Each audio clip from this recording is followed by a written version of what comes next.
Dans un empire ancien, sous la lumière d'une pleine lune argentée, une guerrière naquit. Sa naissance, marquée par des étoiles scintillantes, fut célébrée par des chants et des danses dans tout le village. Elle guidera son peuple, prophétisa une prêtresse en traçant un symbole sacré sur son front. La guerrière grandit dans une famille noble, entourée d'histoires légendaires. Mais, même enfant, elle ressentait déjà le poids des attentes. Sa mère, en la berçant, murmura « Tu es notre espoir ». Le destin semblait déjà lui tendre la main, porteur de grands défis. Abla, la jeune guerrière, grandit entre les récits glorieux de son oncle, le roi Osée, et les entraînements de son frère aîné, Dacon. Elle admirait son frère fort et déterminé, qui rêvait un jour de devenir roi. Ensemble, ils jouaient dans la forêt, s'entraînant avec des bâtons en guise de lance. Les anciens disaient d'elle « Cet enfant a le regard des grands leaders ». Chaque jour, elle ressentait le poids des responsabilités, mais ses rêves d'un avenir glorieux ne s'éteignaient jamais. Elle savait qu'elle était destinée à protéger ceux qu'elle aimait. Le royaume fut plongé dans le deuil lorsque le roi Osei mourut soudainement. Les tambours funéraires résonnaient dans tout l'empire et le peuple pleurait la perte d'un dirigeant aimé. Les tensions montèrent lorsque plusieurs clans revendiquèrent le trône. Dacon, frère de la guerrière, s'éleva pour protéger leur héritage. « Nous devons maintenir l'unité », dit-il avec conviction, mais les luttes internes s'intensifièrent et les ombres de la guerre commencèrent à s'étendre sur le royaume. Abla observait avec inquiétude, consciente que rien ne serait plus jamais comme avant. Après la mort du roi d'Osei, une guerre de succession éclata. Les rivalités entre clans divisaient le royaume, et Dacon prit les armes pour défendre leur famille. La guerrière, restée en arrière, priait pour son frère. Un jour, un messager arriva avec une terrible nouvelle. Dacon avait été tué dans une embuscade. La douleur l'envahit, mais elle refusa de s'effondrer. Elle savait que désormais, elle devait prendre les rênes pour protéger son peuple. Le silence qui suivit cette perte ne fit que renforcer sa détermination. C'est au cœur de cette tourmente qu'elle rencontra Zima, un guerrier respecté pour sa bravoure. Lors d'un rassemblement pour organiser la défense des villages, leurs regards se croisaient. Zima, impressionnée par sa force intérieure, lui adressa des paroles réconfortantes. « Tu portes le poids de beaucoup, mais tu n'es pas seul, dit-il. » Ces mots touchaient le cœur meurtri d'Abla. Peu à peu, une amitié profonde se développa entre eux, évoluant en un amour sincère. Ensemble, ils commençaient à rêver d'un avenir meilleur, loin des conflits qui déchiraient leur peuple. Leur amour grandit rapidement, devenant un pilier de force pour tous deux. Les nuits étaient remplies de discussions sur leurs rêves, leurs espoirs et de déclarations d'amour. Lors d'un soir étoilé, Zima offrit à Abla un collier qu'il avait forgé lui-même, un symbole de leur lien. « Abla, mon amour, aussi longtemps que mon cœur battra, aussi longtemps que mes mains seront capables de brandir une lance, je me battrai pour toi, pour notre peuple et pour l'honneur de ton nom. Il n'y a pas de force, pas de tempête, pas de guerre qui puisse éteindre la flamme que tu as allumée en moi. Chaque souffle que je prends est un serment que je te fais. Je serai ton bouclier, ton épée, ton amour éternel. La terre pourra trembler, les cieux se déchirer, mais je serai là, à tes côtés, jusqu'à la fin des temps. Zrenia, déclara-t-il avec ferveur. La guerrière trouva en lui non seulement un compagnon, mais aussi une âme jumelle. Ensemble, ils commençaient à imaginer un avenir où la paix pourrait régner à nouveau. L'amour d'Abla et de Zima fut scellé par la naissance de leur fils. Ce fut un moment de joie au milieu des tumultes. Le garçon, héritier d'une nouvelle ère, fut célébré par les anciens comme un symbole d'espoir. Zima le prit dans ses bras avec une fierté palpable. « Il portera notre force et notre rêve de paix », dit-il avec un sourire tendre. Mais même dans ce moment de bonheur, l'ombre de la guerre planait toujours, rappelant que leur avenir restait incertain. Le bonheur fut de courte durée. Les ennemis du royaume, renforcés par des alliances perfides, lançaient des attaques incessantes. Zima, le cœur lourd, dut rejoindre le front pour défendre les siens. Avant de partir, il embrassa la guerrière et leur fils. « Je reviendrai pour vous, je te le promets. » Elle lui répondit, la gorge serrée, « Je t'attendrai toujours. » Ce furent leurs derniers mots échangés. La guerrière regarda son mari disparaître à l'horizon, son cœur empli de peur et d'espoir. Quelques semaines plus tard, La terrible nouvelle arriva. Zima avait été tuée au combat. Abla s'effondra en silence, incapable de montrer sa douleur à son peuple. Elle se réfugia dans ses souvenirs, revoyant son sourire et entendant sa voix. Mais elle n'avait pas le luxe de pleurer longtemps. Zima m'a laissé une mission, murmura-t-elle en serrant leur fils contre elle. Portée par l'amour et la mémoire de son mari, elle décida de continuer la lutte, seule. Le conflit était devenu trop grand, trop dangereux. Abla rassembla son peuple et annonça leur départ vers l'ouest en quête d'une terre sûre. Nous laisserons derrière nous les champs de guerre, mais nous ne laisserons jamais notre héritage. Le voyage commença, ardu et éprouvant. Les guerriers portaient leurs armes, prêts à protéger le groupe contre les dangers de la savane. Chaque pas était une lutte contre la faim, la fatigue et les souvenirs douloureux. Après des semaines de marche, le groupe atteignit un immense fleuve impétueux, infranchissable. L'eau rugissait avec une telle force qu'elle semblait vouloir les repousser. Désespérée, la guerrière se tourna vers le ciel, implorant les esprits pour une solution. Cette nuit-là, elle rêva de Zima. Son esprit, calme et lumineux, lui souffla une réponse. Un sacrifice devait être fait pour que le peuple survive. À son réveil, elle sut ce qu'elle devait faire. Dans un acte de courage et de sacrifice ultime, la guerrière offrit leur fils aux esprits du fleuve. Ses larmes coulèrent silencieusement, brûlantes, tandis qu'elle prononçait les mots rituels « Baouli, l'enfant est mort ».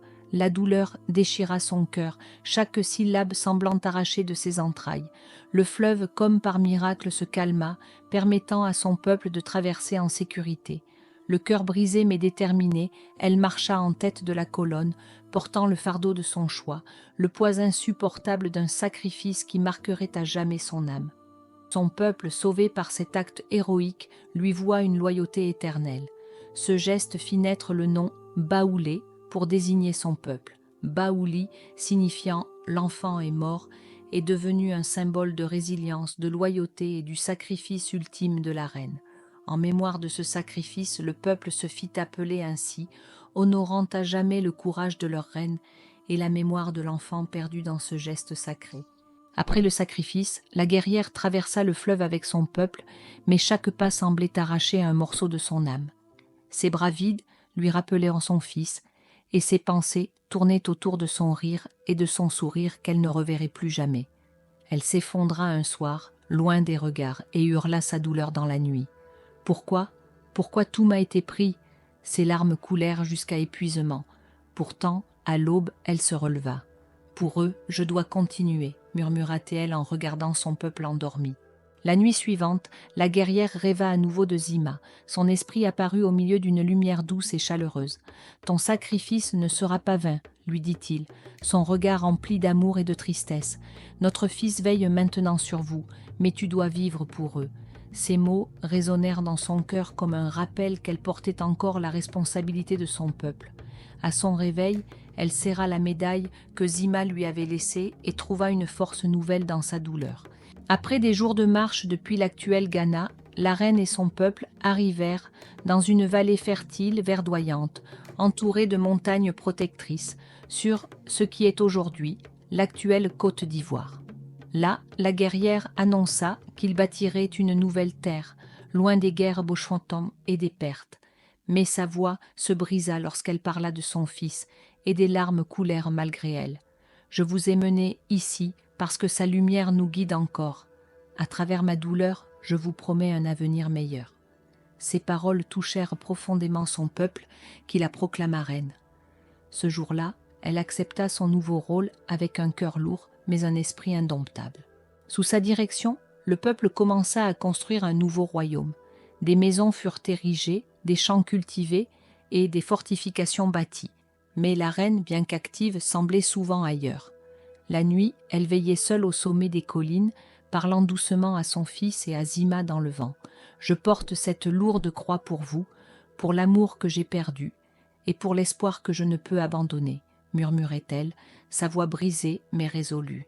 « C'est pour vous que je fais cela, pour que votre lumière, même éteinte, éclaire le chemin de notre peuple. Vous me manquez tellement. Continuez de me donner la force, afin que je puisse faire vivre notre peuple en paix et leur apporter l'amour et la sérénité qu'il leur faut. » Ses guerriers remarquaient ses absences, mais respectaient son silence. Ils voyaient en elle une force qui transcendait la douleur. Des ennemis tentaient d'attaquer leur nouveau territoire, mais la reine les accueillit avec une stratégie implacable. Elle se plaça en première ligne, son cri de guerre résonnant comme un tonnerre. Son peuple, inspiré par sa bravoure, repoussa l'ennemi avec une force redoublée. À la fin de la bataille, elle leva son arme vers le ciel, criant le nom de Zima et de leur fils, comme une offrande à leur mémoire. Cette victoire, bien que teintée de douleur, marqua le début de l'ascension de leur royaume. Alors que le royaume se développait, la reine institua des rituels pour honorer les morts, en particulier Zima et leur fils. Un jour de chaque saison, des chants et des danses étaient organisés au bord du fleuve, où elle avait fait son sacrifice. La reine y venait toujours en silence, déposant des fleurs et une arme symbolique. Lors d'une cérémonie, elle prononça ces mots : « Ceux que nous avons perdus nous rendent plus forts, car leur amour vit en nous. » Son peuple voyait en elle une force spirituelle qui transcendait la simple gouvernance. La reine, bien que forte et admirée, vivait des nuits tourmentées. Dans l'intimité de son palais nouvellement construit, elle trouvait peu de repos. Son esprit était hanté par les souvenirs de Zima et leur fils. Elle se levait souvent pour contempler le ciel étoilé, murmurant des prières silencieuses. « Montrez-moi que vous êtes fiers », disait-elle en levant les yeux. Ces moments d'introspection laissaient entrevoir une douleur qu'elle cachait au reste du monde. Pourtant, chaque matin, elle se relevait, prête à diriger son peuple avec la même détermination. Les anciens et les chefs de guerre se rassemblaient pour discuter de l'avenir du royaume. La reine, assise en tête de table, écoutait leurs propositions mais restait silencieuse. Enfin, elle se leva et parla. « Nous ne devons jamais oublier pourquoi nous sommes ici.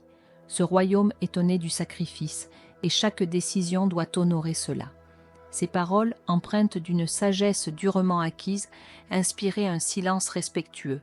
À la fin du conseil, les chefs juraient fidélité à leur reine, reconnaissant en elle une leader qui portait le poids de l'histoire sur ses épaules. Un jour, un messager arriva avec une proposition inattendue. Un royaume voisin, impressionné par la résilience de son peuple, offrait une alliance. La reine reçut l'émissaire avec méfiance, mais aussi espoir. « Si cette paix est sincère, elle honorera les esprits de nos disparus, » déclara-t-elle. L'alliance fut scellée avec des échanges symboliques, des armes en signe de confiance. Ce fut un pas décisif pour garantir la stabilité de son royaume et honorer les sacrifices passés. Chaque année, la reine visitait seule le fleuve où elle avait sacrifié son fils. Elle s'agenouillait sur les rives, parlant doucement au courant de l'eau comme si elle dialoguait avec lui. « Je vis pour toi, mon fils. Chaque jour, chaque victoire, je la dédie à ta mémoire. » Elle ressentait parfois une brise douce caresser son visage, qu'elle interprétait comme la présence de son enfant et de Zima. Ces visites laissaient son cœur apaisé, mais jamais entièrement guéri. Sous sa gouvernance, le royaume prospéra. Les champs étaient moins fertiles, les fortifications solides et les guerriers bien entraînés. Des marchands des terres voisines venaient échanger des biens, apportant richesse et reconnaissance. La reine parcourait les rues nouvellement pavées, saluant les villageois avec un sourire rare mais sincère. « Nous avons bâti cela ensemble », disait-elle souvent, rappelant à chacun que leur force venait de leur unité. Bien que son cœur portât toujours les cicatrices de ses pertes, elle voyait dans son peuple une raison de continuer. Les années passaient, et la reine, bien qu'encore forte, sentait le poids de son âge. Ses cheveux, autrefois noirs comme l'ébène, portèrent des mèches d'argent. Mais son regard restait aussi vif qu'au premier jour. « Je vieillis, mais mon amour pour ce royaume ne faiblit pas », confia-t-elle à son plus proche conseiller. Ses nuits étaient toujours hantée par ses souvenirs, mais elle trouvait une certaine paix en sachant que son peuple était en sécurité. La reine, après des années de gouvernance et de sacrifice, sentit que son temps était venu. Plutôt que d'attendre la fin dans le confort de son palais, elle choisit un dernier voyage symbolique, un retour au fleuve où tout avait commencé. Un jour, Abla annonça qu'elle ferait un dernier pèlerinage au fleuve, seule. Son peuple, inquiet, la regarda partir, mais elle insista, « C'est un voyage que je dois faire seule. » Arrivée au bord de l'eau, elle posa ses armes et s'agenouilla. « Je suis prête, Zima, je suis prête, mon fils. » Une douce brise caressa son visage. Ce soir-là, sous un ciel étoilé, la reine trouva enfin le repos.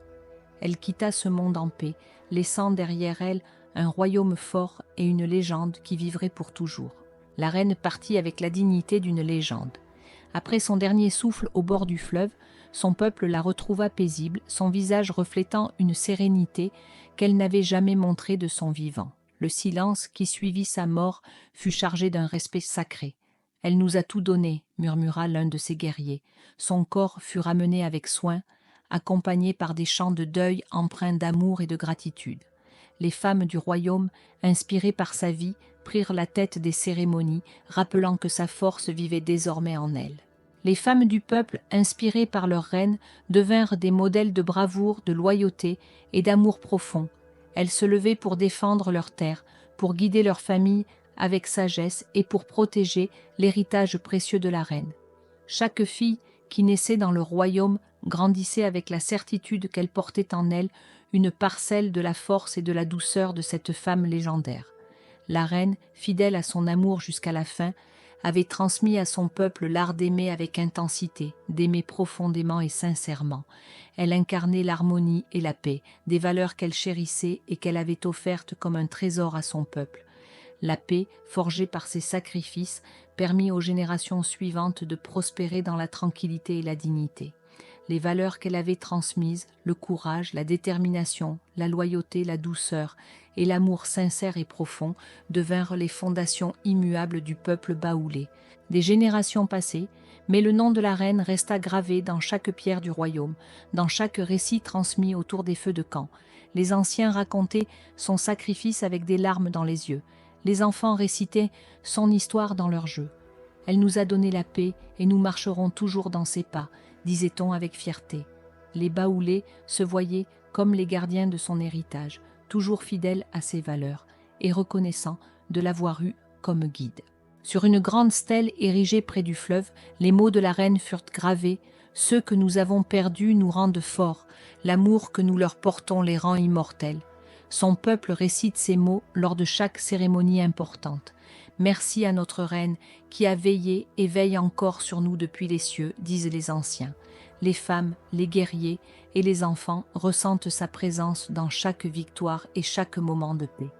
Elle est toujours là, murmure-t-on, les yeux tournés vers les étoiles. L'histoire de la reine ne s'arrête jamais. Elle vit dans chaque pierre du royaume, dans chaque battement de tambour, dans chaque regard déterminé d'un guerrier ou d'une mère. Et si vous vous promenez au bord du fleuve par une nuit étoilée, on dit que vous pouvez entendre sa voix portée par le vent, douce et réconfortante, disant simplement « Je suis toujours avec vous ». Des siècles plus tard, les baoulés parlent encore d'elle avec une admiration sans borne. Pour eux, elle est et restera la mère des guerriers, une figure légendaire dont l'héritage transcende le temps. Sa mémoire est vivante dans chaque geste, chaque parole, chaque enfant nommé en son honneur. Ils disent avec fierté « Nous sommes ce que nous sommes grâce à elle ». Les baoulés racontent son histoire avec une telle émotion qu'ils souhaitent que le monde entier sache qu'ils ont eu la chance et le privilège de connaître une reine aussi douce et aimante qu'Ablapoku. Ils sont reconnaissants pour la paix qu'elle leur a laissée, pour le courage qu'elle leur a appris et pour son amour indéfectible. Merci à notre reine qui, même dans la mort, continue de marcher parmi nous, murmure une jeune guerrière en levant son arme au ciel. Et dans le vent qui souffle doucement, comme un murmure apaisant entre les feuilles, il semble que la reine leur répond « Je suis là, toujours ».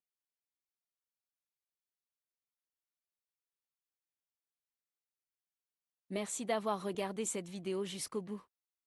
J'espère qu'elle vous a plu. Si c'est le cas, n'hésitez pas à laisser un j'aime, à commenter pour me dire ce que vous en avez pensé ou partager vos propres réflexions. Et surtout, partagez cette vidéo avec vos amis ou votre famille. Pensez à vous abonner et à activer la cloche pour ne pas manquer les prochaines histoires. Merci encore et à très bientôt. Bisous.